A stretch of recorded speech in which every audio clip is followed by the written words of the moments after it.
नमस्कार, India post news में आपका स्वागत है। कांग्रेस नेता राहुल गांधी ने बुधवार को प्रेस कॉन्फ्रेंस के जरिए चुनाव आयोग पर कई गंभीर आरोप लगाए। राहुल गांधी ने कहा कि अकेले हरियाणा में 25 लाख की वोटों की चोरी की गई है। राहुल गांधी के इन आरोपों के बाद बीजेपी ने भी पलटवार किया है। केंद्रीय मंत्री किरण रिजिजू ने कहा कि राहुल गांधी ने अपनी विफलता छुपाने के लिए प्रेस को संबोधित किया है। इनका हाइड्रोजन बम कभी फटता ही नहीं है। राहुल गांधी फालतू की बातें करते हैं। इसके साथ ही उन्होंने कहा कि राहुल गांधी इस तरह के आरोपों के जरिए जेनजे को भड़काना चाहते हैं। किरण रिजिजू ने कहा कि पिछले सत्र में एक महिला का नाम टी शर्ट पर छपवाकर घूमते रहे, बाद में उस महिला ने इतना डांटा था। बिहार में 2 दिन बाद पोलिंग है, तब हरियाणा की कहानी सुना रहे हैं क्योंकि बिहार में कुछ बचा नहीं है, तो हरियाणा की फर्जी कहानी से ध्यान भटका रहे हैं। चलिए सुनवाते हैं कि आखिरकार किरण रिजिजू ने प्रेस कॉन्फ्रेंस करके क्या कुछ कहा है। मैं आपको एक स्पेसिफिक पॉइंट लेकर के एड्रेस करना चाहता हूं, और ये प्रेस कॉन्फ्रेंस मेरे लिए बहुत ज्यादा कंफर्टेबल नहीं है, क्योंकि कोई अच्छा मुद्दा, कोई अच्छा पॉइंट को लेकर के जब हम बोलते हैं तो बोलने में भी मजा आता है। लेकिन ऐसा मुद्दा है जिसमें कोई पॉइंट ही ना हो, जिसमें कोई तर्क ना हो, फिर भी मुझे बोलना पड़ रहा है। सबसे पहले तो अभी 1 घंटे पहले हमने सुना नेता प्रतिपक्ष श्रीमान राहुल गांधी ने फिर से कुछ ऐसे बातें जो अपना विफलता को छुपाने के लिए प्रेस को एड्रेस किया। मैं सबसे पहले तो ये कहना चाहता हूं कि पिछले पार्लियामेंट सत्र में एक महिला का तस्वीर लेकर के, मीता देवी नाम की एक महिला का तस्वीर को टी शर्ट पे छपवा करके पार्लियामेंट के परिसर में घूमते रहा और उसको इतना उछला, शाम तक वो महिला ने इतना डांटा कांग्रेस पार्टी को कि उसको उम्र को 124 बता करके इतना बदनाम किया। तो ऐसा नकली फोटोग्राफ, नकली नाम, नकली इश्यू लेकर के राहुल गांधी और कांग्रेस पार्टी समय समय में बोलते रहते हैं, आप सबको अच्छी तरह से मालूम है। आज उन्होंने बिहार में 2 दिन बाद पोलिंग होगा, तो उससे हट करके हरियाणा का कहानी सुना रहे हैं। इससे साफ मालूम हो गया कि बिहार में तो कुछ बचा नहीं है, इसलिए ध्यान को भटकाने के लिए हरियाणा के इश्यू को लेके आ रहे हैं और फजूल के बातें लेकर के एक प्रस्तुतिकरण किया है। मैं उस पर नहीं जाना चाहता क्योंकि सब फर्जी था और कुछ विदेशी महिला का नाम जिक्र कर रहे थे। अब चुनाव के समय वो विदेश जाता है, पार्लियामेंट चलते समय राहुल गांधी चुपके से कंबोडिया निकल जाता है, थाईलैंड निकल जाता है। बिहार में चुनाव प्रचार चल रहा है, वो कोलंबिया चले गए। तो वो विदेश जाते रहते हैं, तो उसको विदेश से जो उसको प्रेरणा मिलता है उसको लेकर के उसके कुछ टीम है, वो क्या तैयारी करते हैं उनको दे देता है, फिर आपका समय को बर्बाद करते हैं। नेता प्रतिपक्ष सीरियस मुद्दे पे बात करना चाहिए, फजूल के बातें पे समय व्यर्थ नहीं करना चाहिए, ये मेरा उनको पहला सुझाव है। उन्होंने हरियाणा चुनाव को लेकर के ये कहा कि एग्जिट पोल में कांग्रेस पार्टी जीत रहे थे। अरे एग्जिट पोल, ओपिनियन पोल में हमेशा अप डाउन हुए हैं। हम लोग 2004 में पक्का जीत गया ऐसा हम मान रहे थे, और एग्जिट पोल, ओपिनियन पोल पूरा बीजेपी एनडीए को क्लियर कट जिता रहे थे। लेकिन जब काउंटिंग हुआ तो हम हार गए।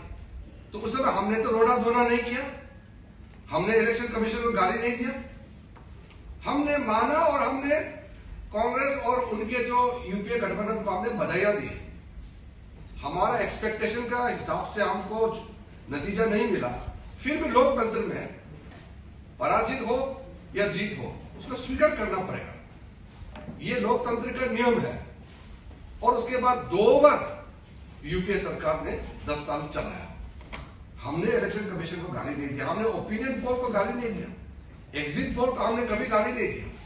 लेकिन उन्होंने उस समय जब एग्जिट पोल उनका फेवर में गया तो बोलता है बहुत अच्छा, जब विरोध जाता है तो वो मीडिया को गाली देते हैं। ये खेल तो बराबर हम उसको गलत मानते हैं। दूसरा, बार बार राहुल गांधी बोलते हैं वो एटम बम फूटने वाला है। इनका एटम बम कभी फटता क्यों नहीं है? ये कोई विषय को लेकर के गंभीरता से आता नहीं, बोलते कि हाइड्रोजन बम फटेगा। आज का जो विषय को लेकर के मैं तो इतना दुखी हूं कि मैं इसको लेकर के आपसे बात करना पड़ रहा है। हरियाणा में चुनाव चल रहा था, उनके वरिष्ठ नेता कुमारी शैलजा ने उसी समय कहा कि हरियाणा में कांग्रेस जीत नहीं पाएंगे क्योंकि हरियाणा के कांग्रेस नेता ही हराना चाहते हैं। अभी 3 दिन पहले उनके एक फॉर्मर मिनिस्टर ने कांग्रेस से इस्तीफा दिया और यह भी कहा कि कांग्रेस हरियाणा में इसलिए हारा कि कांग्रेस के नेता ही काम नहीं कर रहे थे और खुद ही हरा रहे हैं। और फिर कांग्रेस के जो वहां के प्रदेश अध्यक्ष, उनका नाम है राव नरेंद्र सिंह, उन्होंने कहा कि वहां तालमेल ही नहीं है ग्रास रूट में कांग्रेस पार्टी, कैसे जीत सकते हैं? जब उनके नेता, कांग्रेस के नेता ही कह रहे हैं कि वो अपने वजह से हारे हैं, और यहां राहुल गांधी कह रहे हैं वोट चोरी हो गया, इलेक्शन कमीशन को गाली दे रहे हैं। इस तरीके के आप बात करेंगे तो कौन विश्वास करेंगे? बार बार चुनाव हारने का बाद भी सबक नहीं सीखते हैं। कांग्रेस के कई नेता हमसे मिले हैं, बहुत दुखी है। वो कह रहे हैं कि राहुल गांधी जब तक उनका नेता रहेगा कांग्रेस जीत नहीं सकते, और वो ईवीएम को गाली दे रहे हैं।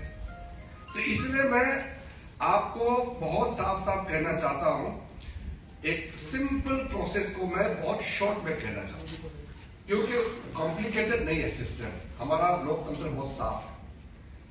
हमारे इलेक्शन प्रक्रिया में सबसे पहले इलेक्शन कमीशन इलेक्शन को चलाते हैं, तो इलेक्शन कमीशन का बात मैं आपको नहीं कहूंगा क्योंकि इलेक्शन कमीशन खुद ही कहेंगे। बीजेपी का नाम लिया है और बीजेपी का मुख्यमंत्री का क्लिप को चला के बोला है, इसलिए मैं उसको जवाब देना चाहता हूं। हमारे वहां के हरियाणा के मुख्यमंत्री ने एक लाइन कहा कि हम चुनाव जीतेंगे, हमारा अच्छा व्यवस्था है। व्यवस्था मतलब क्या है? बीजेपी, हमारा डिसिप्लिन, हमारा काडर, हमारा जो कार्यकर्ता, हमारा नेता का समर्पण, हमारा कार्यकर्ताओं का त्याग, ये है हमारा व्यवस्था, ये है हमारा ताकत। इसी से हम विश्वास से कहते हैं कि हम चुनाव जीतेंगे। हम 24 घंटे दौड़ते रहते हैं। मैंने भी अपनी जिंदगी में 3-3, 4-4 महीने गांव घर में देखे हुए अलग अलग जगह में पैदल चलते थे। ये हम लोग का सिस्टम है बीजेपी का, ये हमारा व्यवस्था है। इलेक्शन में सबसे पहले वोटर लिस्ट होते हैं, वोटर्स की सूची होते हैं। वो सूची सबके पास उपलब्ध होता है, वेबसाइट में होता है। पॉलिटिकल पार्टी उस सूची को देख सकते हैं और उसके बाद क्लेम्स एंड ऑब्जेक्शन का मौका होता है। कोई भी अगर ऐसा लगे कि उसका नाम कट गया है, कोई फर्जी है, उसको कंप्लेंट देने का सिस्टम होता है। सूची में सिर्फ भारत के नागरिक ही नाम हो सकता है सूची में। अगर कोई गलत हो गया तो उसको हटाने के लिए प्रक्रिया इलेक्शन कमीशन ने चलाया भी है। अभी एसआईआर जो कर रहे हैं वो वोटर लिस्ट शुद्धिकरण के लिए होता है। तो अगर बिहार में सब लोग खुश है कि हाँ हम जेन्युइन वोटर है, मेरा नाम सूची में है, कोई कंप्लेन नहीं है। जो नकली है, जिसका नाम नहीं है या जो इस दुनिया में नहीं है या चले गए हैं, उसका नाम कट गया, वो कंप्लेन नहीं कर रहा है, राहुल गांधी रो रहे हैं। वहां पब्लिक खुश है कि शुद्धिकरण होना चाहिए हमारा वोटर लिस्ट का। और प्रॉब्लम सिर्फ राहुल गांधी में है, कांग्रेस पार्टी में भी बहुत लोग अभी दुखी है। बिहार में कई लोग कह रहे हैं कि राहुल गांधी उनके वहां प्रचार में ना आए, क्योंकि वो आने से जो थोड़ा कुछ चांस है वो भी बिगड़ जाते हैं। आपने देखा होगा वो आरजेडी के नेता भी कभी भी राहुल गांधी का लाइन का बात करता ही नहीं है, क्योंकि राहुल गांधी दुनिया भर का नाम सारा बात करते हैं तो वो लोगों से कोई कनेक्ट होता नहीं है। जब क्लेम्स एंड ऑब्जेक्शन होता है, वोटर लिस्ट फाइनल होता है, तो उसका वोटिंग प्रोसेस होता है। जो वोटिंग होते हैं उस समय हर पॉलिटिकल पार्टी के पोलिंग एजेंट्स होते हैं। इलेक्शन कमीशन का जितना ऑफिसर्स है वो तो स्टेट गवर्नमेंट का ही ऑफिसर होते हैं, उसको इलेक्शन ड्यूटी में लगाते हैं। फिर बाहर से ऑफिसर ऑब्जर्वर के हिसाब से आते हैं। जब वोटर वोट डालते हैं तो पोलिंग एजेंट, अलग अलग पॉलिटिकल पार्टी के पोलिंग एजेंट्स पोलिंग स्टेशन में रहते हैं, वो चेक करते हैं कौन वोट डाला है, कौन अभी नहीं डाला, वो चेक करता है। अब अगर कांग्रेस का एजेंट वहां अगर नहीं है तो बताते हैं कि वो एजेंट नहीं रख पाया। पोलिंग एजेंट रहता ही है, हर पॉलिटिकल पार्टी का, हर कैंडिडेट का पोलिंग एजेंट रहता है और उसी हिसाब से वोटिंग होते हैं। उसके बाद में जो वोटिंग होने के बाद अगर कोई उसमें गड़बड़ी है तब इलेक्शन कमीशन को पिटीशन दे सकता है, अपील कर सकते हैं। उसमें अगर लगता है कि न्याय नहीं मिला तो फिर आप अदालत जा सकते हैं। ये सब तो करना नहीं इनको। फिर जब पोलिंग हो जाने के बाद जब काउंटिंग होते हैं उसमें भी हर कैंडिडेट का, हर पॉलिटिकल पार्टी का काउंटिंग एजेंट्स होते हैं। वो बहुत पारदर्शिता के साथ, पूरा ट्रांसपेरेंसी के साथ सारा इलेक्शन प्रोसेस होता है। मैंने 7 चुनाव लड़ा है। हम कैंडिडेट में रहते हैं, हमारे एजेंट्स रहते हैं। कहां गड़बड़ी होते हैं? अगर गड़बड़ी हुआ, कोई अधिकारी ने गड़बड़ किया तो अदालत जाएंगे। तो अदालत में कभी कभी हुआ है, चुनाव को रद्द भी कराया है, न्याय देता है। इनको अदालत नहीं जाना है, इलेक्शन कमीशन में अपील नहीं करना है, बस प्रेस कॉन्फ्रेंस कॉल करेंगे और किसी ने प्रेजेंटेशन बना दिया उसको दिखाएंगे और फिर भाग जाएंगे। क्या लोकतंत्र ऐसे चलेगा क्या? हम लोग जब ऑपोजिशन में थे, कितने साल हम लोग ऑपोजिशन में थे, उस जमाने में जो ये कोर्ट्स का जो व्यवस्था था उस समय कैसे था? सारे जजेस सरकार अपॉइंट करते थे। आजकल तो कॉलेजियम सिस्टम से जजेस अपॉइंट करते हैं। कांग्रेस के जमाने में कांग्रेस ही सरकार जज अपॉइंट करते थे। इलेक्शन कमीशन सरकारी अपॉइंट करते थे, सीबीआई डायरेक्टर, सारा चीज सरकारी अपॉइंट करते थे। लेकिन भारतीय जनता पार्टी ने कभी भी ये नहीं कहा कि हम लोकतंत्र में विश्वास नहीं रखते हैं, कभी नहीं कहा। हम संघर्ष करते रहे, लगातार संघर्ष करते रहे और हमने जीत प्राप्त किया, लोगों का विश्वास प्राप्त किया है। हमने कभी भी अदालत को गाली नहीं दिया, हमारा पार्टी ने कभी भी इलेक्शन कमीशन को गाली नहीं दिया। हमने लोकतंत्र की व्यवस्था को हमने सवाल नहीं उठाया। अगर कहीं गलती हुई है तो उसके लिए अदालत जाना है तो भी हम लोग जाते थे, पिटीशन देने थे, इलेक्शन कमीशन को देते थे।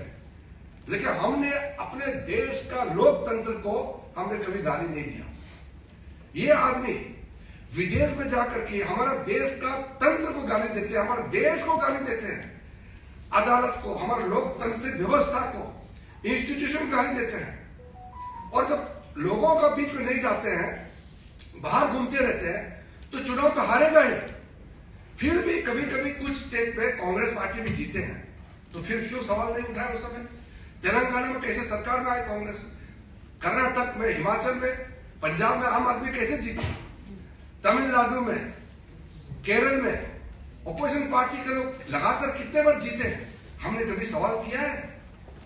तो इसलिए मेरा पत्रकार बंधुओं से मेरा ये हाथ जोड़ के मैं विनती करना चाहता हूं कि आपका समय को राहुल गांधी जी समय समय में खराब करते रहते हैं, लेकिन जो सही मत है आपके माध्यम से लोगों तक पहुंचना चाहिए। क्या वो जेएनजी को उकसाने की बात करते हैं? हमारे देश के लोग समझदार हैं। देश के पूरा युवा पीढ़ी, पूरा न्यू जनरेशन मोदी जी का सब खड़ा है, क्योंकि दुनिया इकोनॉमिक स्लो डाउन में गुजर रहे हैं। भारत 7% से ऊपर इकोनॉमिक ग्रोथ रेट होकर के फास्टेस्ट ग्रोइंग इकोनॉमी, बड़ा अर्थव्यवस्था बना हुआ है। तो इसमें हमारे युवा वर्ग मोदी जी का साथ खड़ा है।